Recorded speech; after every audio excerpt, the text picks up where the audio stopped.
안녕하세요. 저는 결혼한 지 3년이 된 29세 주부입니다. 정말 어디서부터 이야기해야 할지 모르겠지만 시어머니의 유별난 아들 집착 때문에 매일매일이 너무 힘들고 심지어 이혼까지 진지하게 고민하고 있는 상황이라 이렇게 사연을 올리게 되었습니다. 처음 남편과 연애할 때만 해도 시어머니는 정말 좋은 분이라고 생각했어요. 남편이 저를 집에 데려갔을 때도 우리 아들이 정말 좋은 사람 만났네. 라며 저를 무척 반겨주셨거든요. 첫인상도 참 온화하고 자상한 분이었고, 저에게도 친딸처럼 대해주셔서, 아, 시어머니와의 관계는 걱정 안 해도 되겠구나 싶었습니다. 연애 기간 내내 시어머니는 저를 정말 아껴주셨어요. 명절 때마다 우리 며느리 올 거지? 하시며 기대하셨고, 제가 좋아하는 음식들을 미리 준비해 두시기도 하셨죠. 남편과 결혼 이야기가 나왔을 때도 이런 좋은 며느리 어디서 또 찾겠어? 하시며 적극 찬성해 주셨습니다. 그때는 정말 복받은 며느리라는 생각밖에 없었어요. 결혼 준비 과정에서도 시어머니는 모든 면에서 저를 배려해 주셨습니다. 예단이나 예물 같은 것들도 제 취향을 많이 물어보시고 맞춰주시려고 노력하셨고, 결혼식장이나 신혼집 준비할 때도 저희 의견을 많이 들어주셨어요. 주변에서 시집살이 힘들다는 이야기들을 많이 들었는데, 저는 정말 운이 좋다고 생각했습니다. 그런데 문제는 결혼식이 끝나고 난 후부터 시작되었습니다. 저희는 결혼식 다음 날 제주도로 4박 5일 신혼여행을 떠날 예정이었어요. 그런데 신혼여행 출발 전날 밤, 시어머니께서 갑자기 전화를 하셨는데 그 내용이 좀 당황스러웠습니다. 얘들아, 엄마도 제주도 가본 지 오래됐는데 가족여행처럼 같이 가면 어떠냐? 신혼부부만 가는 것보다 더 재미있을 것 같은데. 처음엔 농담인 줄 알았어요. 하지만 시어머니의 목소리는 진지했습니다. 남편이 당황하면서 엄마 신혼여행은 저희만 가는 거예요 라고 말씀드렸더니 시어머니께서는 아, 그래? 그럼 엄마는 어떡하지? 혼자 집에 있기 너무 쓸쓸한데 라고 하시는 거예요. 결국 신혼여행은 저희만 떠났지만 여행 내내 시어머니의 연락이 끊이지 않았습니다. 아침에 일어나자마자 잘 잤어? 아침 뭐 먹었어? 점심에는 점심은 맛있게 먹었니? 저녁에도 너무 늦게 들어가지 마라. 이런 식으로 하루에 두세 번씩 전화와 카톡이 왔어요. 심지어 밤늦게까지도 아들아, 보고 싶다. 라는 메시지를 보내시곤 했습니다. 남편도 처음엔 엄마가 외로우시나 보네. 라고 이해하려고 했지만 신혼여행 둘째 날부터는 좀 피곤해하는 기색이 역력했어요. 저도 마찬가지였습니다. 신혼여행인데 시어머니 생각에 온종일 신경 쓰이고 연락이 올 때마다 뭔가 죄책감이 들었거든요. 그런데 진짜 충격은 신혼여행에서 돌아온 날 받은 카톡 메시지였습니다. 저희가 집에 도착해서 짐을 정리하고 있는데 갑자기 시어머니께서 가족 단체 카톡방에 이런 메시지를 올리신 거예요. 요즘 젊은 애들은 참 다르네. 예전에는 신혼 첫날 밤도 시댁에서 보냈다더라. 우리 때는 그랬는데 시대가 많이 변했나 봐. 이 메시지를 본 순간 정말 당황스러웠어요. 물론 직접적으로 뭐라고 하신 건 아니지만 저희가 신혼여행을 간 것에 대한 서운함이 느껴졌거든요. 남편에게 이 이야기를 하니까 남편도 많이 당황해하면서 어머니께 따로 연락을 드렸어요. 그런데 시어머니의 대답은 아, 그냥 옛날 생각이 나서 그런 거야. 엄마가 잘못 생각했나? 그냥 아들이 보고 싶어서 그런 거야. 였습니다.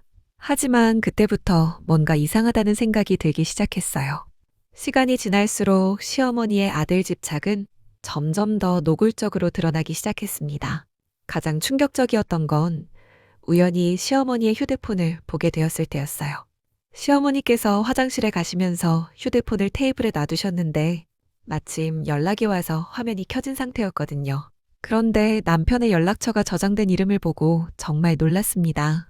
다른 사람도 아니고 본인의 아들을, 그것도 결혼한 아들을 짝사랑이라고 저장해 두신 거예요. 처음에는 제가 잘못 본 줄 알았어요. 하지만 몇 번을 다시 봐도 분명히 짝사랑이었습니다. 남편에게 이 이야기를 했더니 남편도 처음에는 믿지 못하다가 나중에 확인해보고는 말을 잇지 못하더라고요.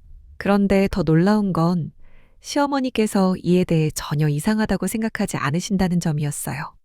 남편이 조심스럽게 물어봤을 때도 아, 그거? 그냥 재미있어서 그렇게 해둔 거야. 라고 하시면서 웃으시더라고요. 처음에는 시어머니의 이런 행동들이 정말 이해가 안 됐어요. 그런데 시간이 지나면서 그 배경을 알게 되었습니다. 시아버지께서 일 때문에 집을 자주 비우시거든요. 주 2-3일 정도는 출장을 다니시고 집에 계실 때도 늦게 들어오시는 경우가 많아요. 사실상 시어머니는 오랜 기간 혼자 시간을 보내오신 거나 마찬가지였던 거죠. 그러다 보니 시어머니에게는 아들이 유일한 정서적 의지처가 된 것 같아요. 남편도 이 부분을 많이 고민하더라고요. 엄마가 외로우셨나 봐. 면서 어머니를 이해하려고 노력했어요. 저도 처음에는 그런 상황을 이해하려고 했습니다.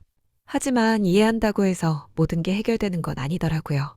시어머니의 외로움은 이해하지만 그렇다고 해서 저희 부부의 사생활까지 침해받으며 살 수는 없잖아요. 시어머니는 남편의 하루 일과를 모두 알고 싶어 하셨어요. 몇 시에 일어났는지, 아침은 뭘 먹었는지, 회사에서는 어떤 일을 했는지, 정말 세세한 것까지 모두 알고 싶어 하셨죠. 그리고 남편이 조금이라도 연락을 안 하면 불안해하시면서 계속 전화를 걸어오시곤 했어요. 결혼 1년이 지나면서 저희는 부부만의 시간이 정말 필요하다고 느꼈어요. 그래서 주말에 가까운 곳이라도 둘만의 여행을 가보자고 했죠. 펜션을 예약하고 1박 2일로 간단하게 다녀오려고 했는데 이 계획을 시어머니께 말씀드리는 것부터가 문제였어요. 주말에 저희 둘이서 춘천에 다녀오려고 해요. 라고 말씀드렸더니 시어머니께서 아, 좋네. 엄마도 춘천 가본 지 오래됐는데 같이 가자. 하시는 거예요. 저희가 둘만 간다고 했는데도 당연히 본인도 함께 가는 걸로 생각하고 계시더라고요. 남편이 엄마, 이번에는 저희만 가려고 해요. 라고 말씀드렸더니 시어머니의 표정이 확 굳어지면서 왜? 엄마는 왜 안 돼? 라고 하시면서 서운해 하시는 거예요. 결국 그때는 여행을 포기했어요. 시어머니께서 너무 서운해 하시는 모습을 보니까 마음이 불편해서 갈 수가 없더라고요. 하지만 속으로는 정말 답답했어요. 그러다가 결혼 2년 차 되던 해에 결국 갈등이 폭발하는 일이 생겼어요. 저희가 결혼 기념일을 맞아서 제주도에 3박 4일로 여행을 가기로 했는데 이번에는 남편이 먼저 시어머니께 단호하게 말씀드렸어요. 엄마, 이번 여행은 저희만 가려고 해요. 결혼 기념일이기도 하고 둘만의 시간이 필요해요. 그때 시어머니의 반응은 정말 충격적이었어요. 갑자기 눈물을 흘리시면서 아들아, 엄마 없이는 못 살겠어. 너만이 엄마의 전부인데 왜 엄마를 버리려고 하니? 하시면서 울음을 터뜨리신 거예요. 아빠는 집에도 잘 안 오고 친구들도 바쁘고 아들만이 엄마의 유일한 위안인데 왜 엄마를 혼자 두고 가려고 하는 거야? 그 모습을 보고 있으니까 정말 복잡한 마음이 들었어요. 한편으로는 시어머니가 정말 외롭고 힘들어 하시는 게 보여서 안타까웠고, 다른 한편으로는 이건 아니다 싶었어요. 남편도 많이 힘들어 했어요. 어머니의 눈물을 보니까 마음이 약해지는 것 같더라고요. 하지만 저도 더 이상 참을 수가 없었어요. 그래서 조심스럽게 제 생각을 말씀드렸어요. 어머니의 외로움은 이해하지만 저희도 부부로서의 시간이 필요해요. 어머니도 결혼하셨을 때 둘만의 시간을 가지셨을 텐데 저희에게도 그런 시간을 허락해 주시면 안 될까요? 하지만 시어머니께서는 너는 몰라. 엄마가 얼마나 외로운지. 라고 하시면서 더욱 서러워하시더라고요. 그 일 이후로 남편이 조금씩 변하기 시작했어요. 어머니의 과도한 집착이 문제라는 걸 인식하기 시작한 것 같았거든요. 처음에는 엄마가 외로우시니까. 라고만 하던 남편이 이제는 그래도 선은 있어야 하는 것 같다.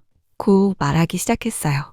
남편이 시어머니께 조심스럽게 말씀드렸어요. 엄마, 저도 이제 결혼한 사람이니까 아내와의 시간도 중요해요. 엄마도 새로운 취미나 친구들을 만나보시면 어떨까요? 물론 시어머니께서는 처음에 많이 서운해 하셨어요.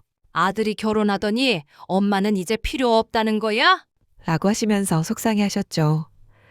하지만 남편이 꾸준히 설득하니까 조금씩 이해하시는 것 같았어요. 그래서 시어머니께 요가 교실을 등록해드리고 동네 부인회 활동도 권해드렸어요.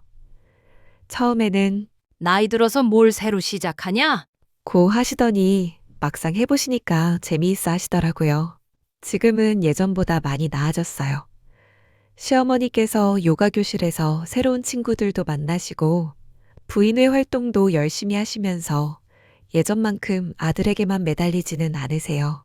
물론 아직도 가끔 아들이 그리워. 라고 하시면서 자주 연락을 주시긴 해요. 하지만 예전처럼 하루에 서너 번씩 전화를 하거나 저희 부부만의 약속에 끼어들려고 하지는 않으세요. 남편도 어머니와 적당한 거리를 유지하려고 노력하고 있어요.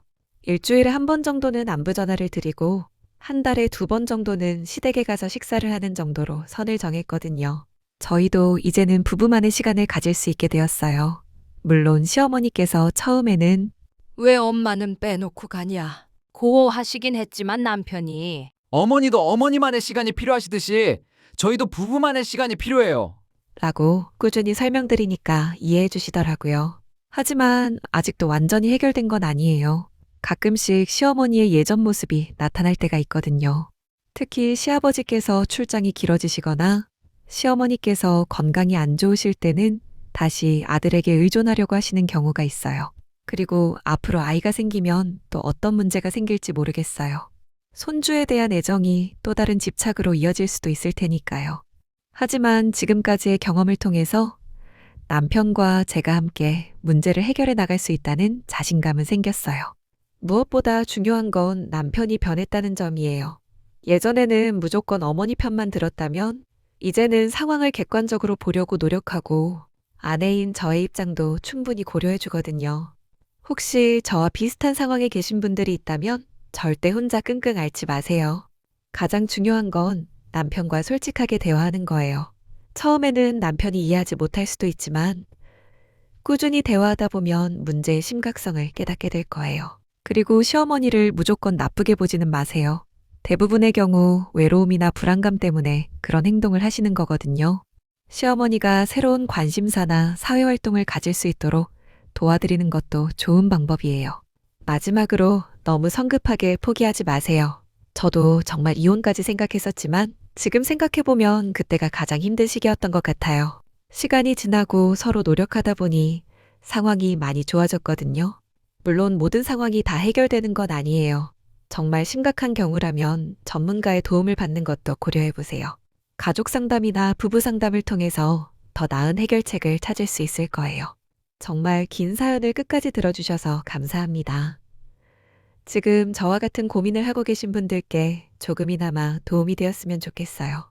물론 제 경우가 모든 상황에 적용되는 건 아니지만 포기하지 말고 꾸준히 노력하면 분명 해결책이 있을 거라고 믿어요.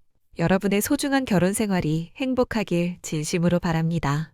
그리고 혹시 더 좋은 조언이나 경험담이 있으시면 언제든 공유해 주세요. 서로 도움을 주고받으면서 더 나은 가족 관계를 만들어 나갔으면 좋겠습니다.